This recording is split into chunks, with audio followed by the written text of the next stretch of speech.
Bagabo nimuze duhimbura aka gakoko, nimuze dutangura ya mata ko tuyahotore ndakubwiza ukuri.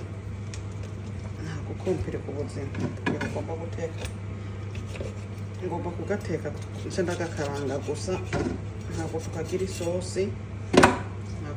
isosi, kuko ndi guteka intuzeye agasosi k'isombe. Mwebwe mwabazize intuzeye isombe ko mugomba kumenya ingene bateka isombe, ndabatekeye iriko nyene ndabagiriye aka video kayo.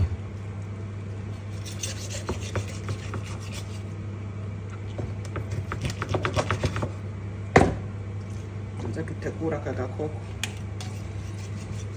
turakunda agakoko kumye ko uragateka ukakaranga, ibyo navyo ni sawa ubigize uko.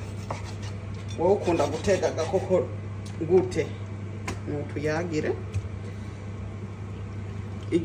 kandi munyandikire nikihe gice ukunda kurya. Zewe nkunda agahogo,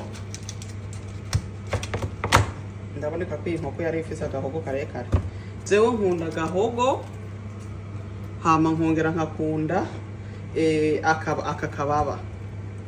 Mu kintu nkunda ku nkoko ni akababa n'agahogo, n'itako ndarirya, mugabo sana agahogo n'akagongo.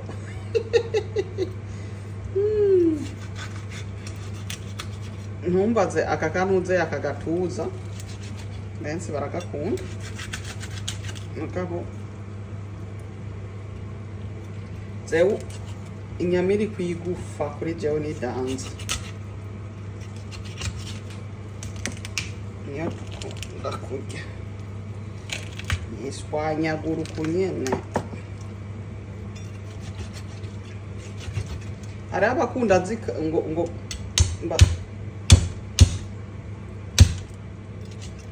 ngo bazibakatire, uba witonze, nabyo ntibitwara umwanya munini. Urakamanyagura nk'uku, ndagakatire ngaha kugira ngo nkemu gato akanyama gatoyi, kuko akababa mu hakunze kubamo harimo inyama. Kababa n'akanyene wongera ukatire ngaha kugira uronkemo agasoso gakeyi.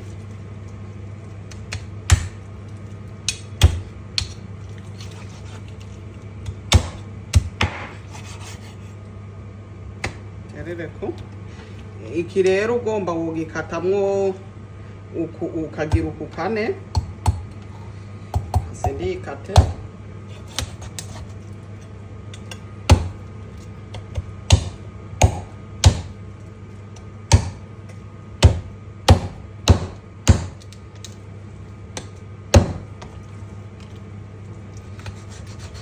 biravana no kuvuga.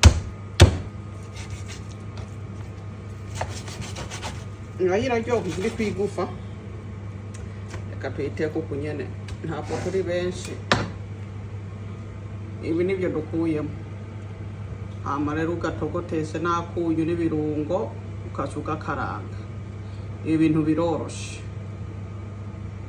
Ngaka ka gasombe ndi kubatekera, ndaza kubagirira aka video nyene kisangize mukarabe.